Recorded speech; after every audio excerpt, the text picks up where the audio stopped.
Good morning students. Modern विद्या मंदिर school class third और subject है हिंदी व्याकरण, जिसमें पार्ट 1 है और टॉपिक का नाम है भाषा, लिपि व व्याकरण।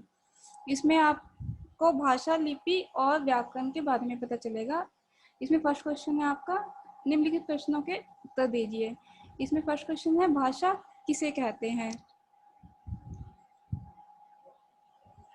भाषा वह साधन है जिसके द्वारा हम अपने भावों और विचारों को दूसरों के सामने लिख कर व बोल कर प्रकट करते हैं, वो भाषा कहलाती है।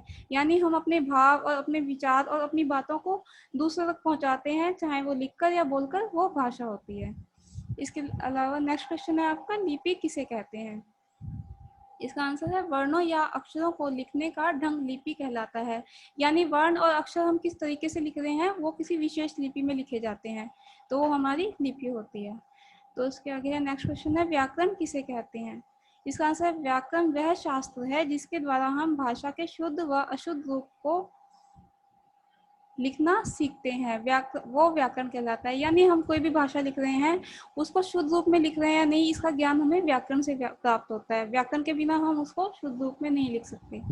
इसका नेक्स्ट क्वेश्चन है, भाषा कितने प्रकार की होती है? इसका आंसर है, भाषा 3 प्रकार की होती है। फर्स्ट है इसका लिखित भाषा, मौखिक भाषा और सांकेतिक भाषा।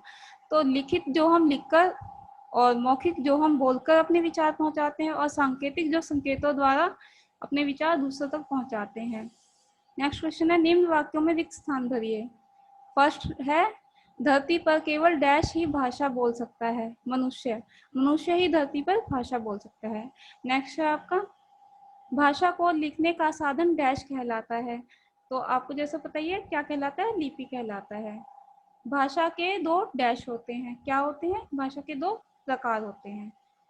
नेक्स्ट क्वेश्चन है, भाषा के शुद्ध रूप का ज्ञान डैश कराता है, क्या? व्याकरण कराता है। यानी शुद्ध रूप हमें व्याकरण से पता चलता है। नेक्स्ट क्वेश्चन है, निम्न के उचित मिलान कीजिए। इसमें आपको मिलान करने हैं। तो जैसे भाषा और लिपि, और हिंदी और देवनागरी, अंग्रेजी रोमन, इनमें हमें लिपि बतानी है, उर्दू फारसी, पंजाबी गुरुमुखी।